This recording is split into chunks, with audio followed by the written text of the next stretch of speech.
اعوذ باللہ من الشیطان الرجیم، بسم اللہ الرحمن الرحیم۔ السلام علیکم، امید آپ خیریت سے ہوں گے۔ قانون سے آگہی ہر شہری کا بنیادی حق ہے۔ آج کا جو سوال ہے وہ تھوڑا سا آج کیس اسی نوعیت کا ایک صاحب میرے پاس آئے اور ایک مشورے کے لیے جو آپ تک بھی پہنچانا ضروری سمجھا میں نے، تو یہ آپ تک بھی مشورہ پہنچا دیتا ہوں۔ تو بہرحال ان صاحب نے بتایا کہ انہوں نے ایک گاڑی خریدی تھی کوئی 1 سال پہلے، تو اس کے بعد وہ ان کے پاس گاڑی تھی، لیکن وہ پچھلے چند دن پہلے جو ہے وہ ایک چیک پوسٹ کے اوپر پولیس نے اس کو روکا ہے۔ تو بہرحال مختصر یہ ہے کہ انہوں نے اس کو مشکوک سمجھتے ہوئے گاڑی کو وہاں پر 550 ایک سیکشن ہوتی ہے ضابطۂ فوجداری، اس میں بند کر دیا گاڑی کو مشکوک سمجھتے ہوئے، اور اس کو بھیج دیا کہ آپ جائیں، ہم اس کی لیبارٹری کروائیں گے گاڑی کی فورنزک سائنس لیبارٹری سے نا، فورنزک جو سائنس لیبارٹری ہے وہاں سے، تو اس کے بعد پھر ہم آپ کو بلا لیں گے جب آپ کی ضرورت ہوگی، ابھی آپ جائیں۔ تو گاڑی بہرحال انہوں نے قصہ مختصر کہ گاڑی انہوں نے قبضے میں کر لی تھی پولیس نے۔ اس کے بعد پولیس نے گاڑی کو لیبارٹری کے لیے بھیجا ہے، تو اس کے بعد جب اس کا کیمیکل ٹریٹمنٹ ہوا ہے تو اس کے اندر یہ پتہ چلا کہ جو اس کا چیسز نمبر ہے نا وہ ٹیمپرڈ ہے، یعنی گاڑی چوری کی ہے وہ، چونکہ جب کیمیکل ٹریٹمنٹ ہوتا ہے تو اس کا جو نمبر موجودہ ہوتا ہے جو نظر آ رہا ہوتا ہے اس ٹائم وہ بھی سامنے ہوتا ہے، پھر جب اس کو کیمیکل ٹریٹمنٹ دیا جاتا ہے تو پھر نیا نمبر بھی بیچ میں سے نکل آتا ہے، جس سے پتہ چل جاتا ہے کہ گاڑی جو ہے ٹیمپرڈ ہے۔ تو وہ گاڑی بہرحال چوری کی نکلی۔ تو اب انہوں نے مجھے بتایا کہ اب اس طریقے سے پولیس نے جو ہے نا 420 468 471 کا ایک پرچہ جو ہے FIR جو وہ درج کر دیے تھانے میں، اور مجھے تھانے میں بلا رہے ہیں۔ تو اب مجھے کیا کرنا چاہیے، میرے لیے پریشانی ہوئی ہے کہ میں اب کیا کروں۔ میں نے تو گاڑی خریدی ہے، میرے پاس ایگریمنٹ موجود ہے، اور وہ بندہ بھی میں جانتا ہوں جہاں وہ رہتا ہے، تو میں نے تو ایک مقامی بندے سے خریدی ہے۔ اب مجھے بتائیں مجھے کیا کرنا چاہیے، کیونکہ میرے لیے کافی دشواری بنی ہوئی ہے، کافی میری گاڑی مہنگی گاڑی ہے اور میرے پیسے بھی اس طرح ڈوبتے ہوئے نظر آ رہے ہیں، تو مجھے کیا کرنا چاہیے۔ قصہ مختصر کرتے ہوئے آپ کو یہ بتاؤں کہ پیچیدگیاں تو اور بہت ساری ہوتی ہیں، لیکن ہماری کوشش ہوتی ہے کہ سوال کے مطابق ٹو دی پوائنٹ جواب دے دیا جائے تاکہ آپ کا مسئلہ حل ہو جو پوچھنے والا ہے کوئی بھی۔ اب اس کے لیے گزارش یہی ہے کہ سب سے پہلے چونکہ FIR درج ہو گئی ہے، گاڑی آپ کے قبضے سے لی گئی ہے، تو اب پولیس نے ظاہر پرچہ دیا ہے، وہ آپ کو گرفتار بھی کر سکتی ہے، چاہے تو وہ آپ کو مطلب گرفتار نہ بھی کریں، ان کے پاس اختیارات پولیس کے پاس ہوتے ہیں، لیکن بہرحال گرفتار ہونے کا خطرہ ہوتا ہے۔ آپ ایسا کریں کہ سب سے پہلے تو یہ ہے کہ آپ ضمانت قبل از گرفتاری جو ہے وہ کروا لیں سیشن کورٹ سے، وہ عارضی طور پہ ضمانت منظور ہو جائے گی، جس کے اندر آپ کا موقف یہی ہوگا، آپ اپنی بیل اپلیکیشن فائل کریں گے جس میں یہ بات ہوگی کہ جناب یہ گاڑی میں نے خریدی تھی، یہ میرے پاس ایگریمنٹ بھی ہے اور وہ بندہ بھی یہیں پر ہے، میں نے اس سے خریدی ہے، اور نہ میں نے نہ چوری کی ہے، نہ مجھے اس کا علم تھا، میں نے نیک نیتی سے خریدی ہے۔ بہرحال اپنی آپ BBA جو ہے عدالت میں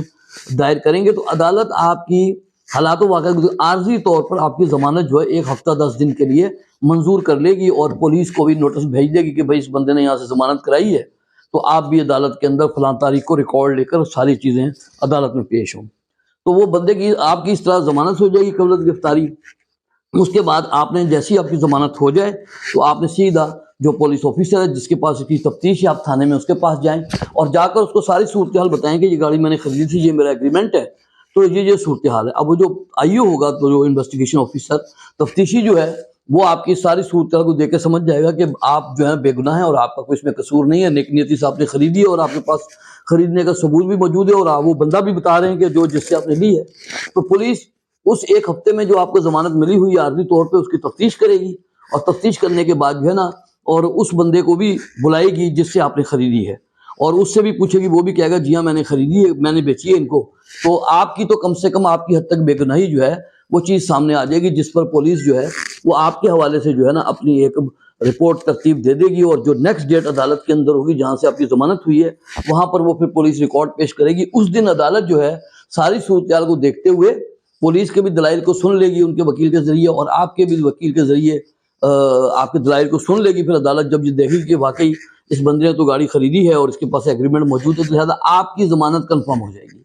آپ کو ضمانت کو پکا کر دیا جائے گا۔